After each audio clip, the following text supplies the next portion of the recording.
Electrifying the Heathkit IM-5284.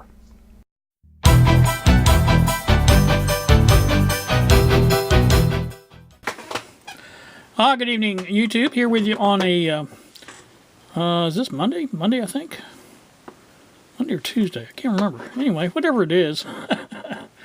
I think it's Tuesday. Here with you on the IM-5284. And there, I'm going to show you this. Let's see if I can find it. Here they are, right here. There's the batteries out of it. And I'm going to show you that it actually works without the batteries now. Not bad, not bad at all. I do have the dual power supply hooked up. I don't know how well you can see it, but let's go back just a little bit and see the wall wart plugged in over here. And I'll turn this around a little bit. I don't want to mess it up too much because it's just wired in kind of casually like. Here is the module. All the wires in it going to where they go. I just did a test fit, I guess is what you'd call. Test connect, whatever you want to call it. I haven't done the, I'm going to put a LED in there for power LED. Haven't done that yet, but I just want to make sure that the 9-volt part of it works fine. It does. Like I said, you can see as soon as I turn it on. Comes right back where it's supposed to. DC minus, DC plus, just a little bit of a difference, not bad. And that's about it. But see if I can find the thing here. Maybe you can measure a battery or something, just give you an idea that it is working. We can do that.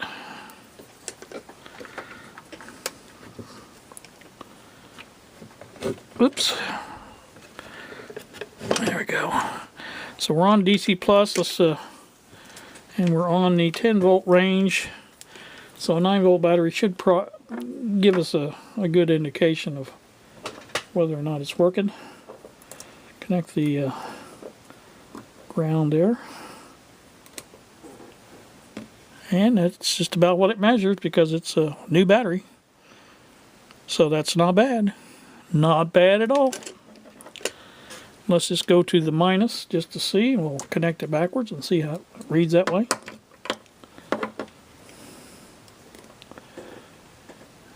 Right close to the same thing. It's 9 volts. As you knew it was, as you saw probably, it was a little bit different. It wasn't zeroed. I think as long as they're zeroed, I think they'll measure the same. That is the hardest zero to turn without that big knob on there.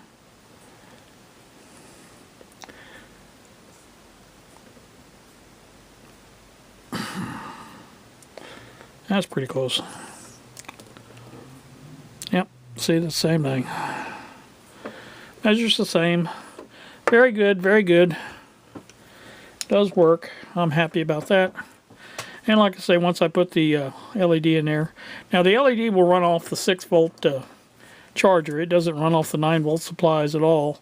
So the only time that will come on, is if that charger is plugged in. So if I do decide to run on batteries, the batteries are still hooked up. Not the batteries, but the battery connectors are still hooked up. So they won't be affected. If I wanted to switch it over, all I have to do is unplug it and hook up the batteries to it. So not bad at all. Anyway, that's what that's doing. I'm going to take and measure the temperature of the little power supply. See how that goes while I'm doing nothing else.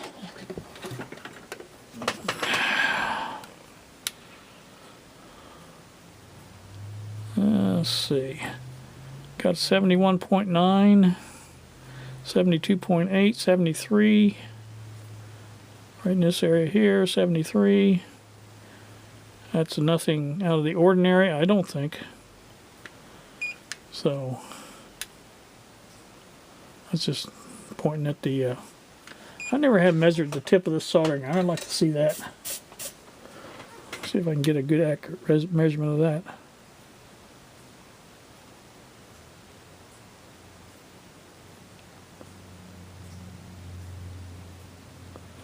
I'm not getting a good measurement of it, I can tell you that. Now back here where I can actually get this on, it's about 103 degrees, 114. I'm not sure that's working.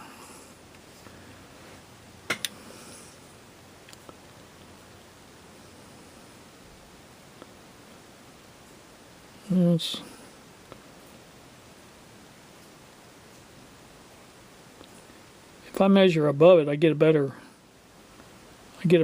reading. I'm getting like 300, 400,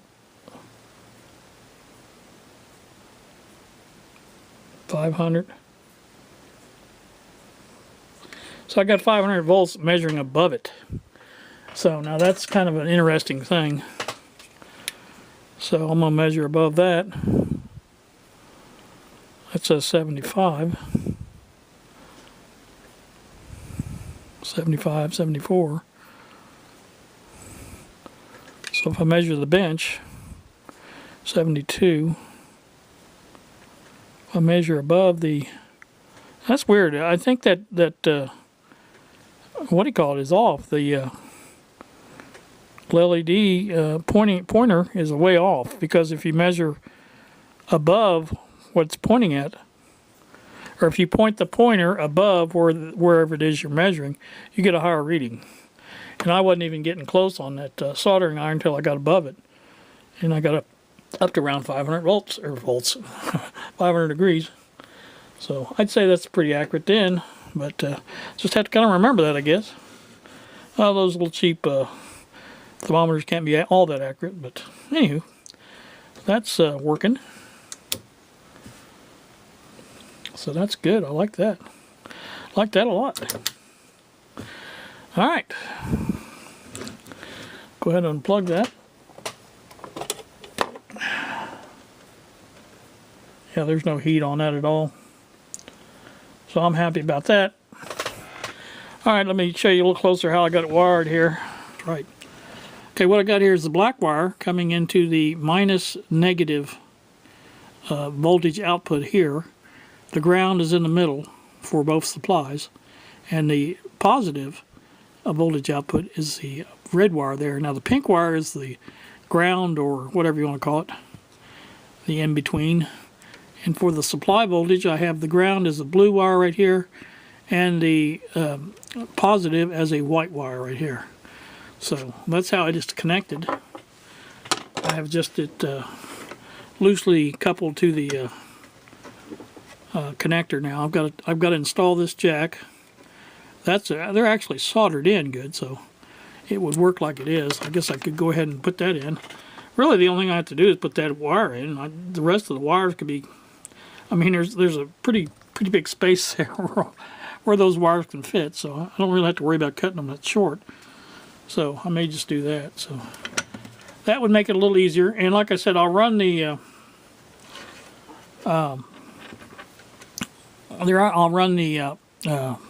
LED from these terminals here. I'll put a resistor on one and LED in line, and it'll come over here to the front. So that's what.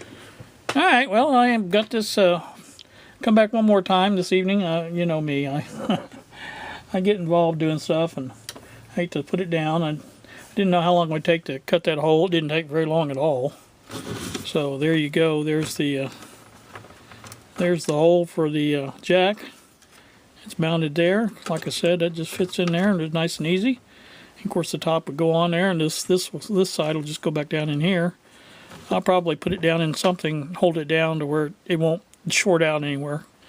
But anyway, that's what that looks like from that side. Let's turn it around here. You can see there from that side. Again, this will probably go, I don't know, maybe we'll figure out some way of tying the wires down and keeping it down. Like I said, I still have to put the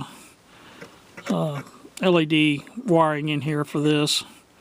So anytime this is hot, that LED will be on. But now this will be wired into the bench wiring. So the only time that LED will be on and the actual meter be on is when the LED is on and the actual meter is turned on. So in other words, this will be just a power indicator here that it has power, and all we have to do is turn it on, AC or whatever, you know. And like I said, if it is left on, it's no big deal, because as soon as you turn the bench off, it goes off, just like the rest of my test equipment. So, and I'm pretty sure I'm going to put it up there where I said I was going to put it.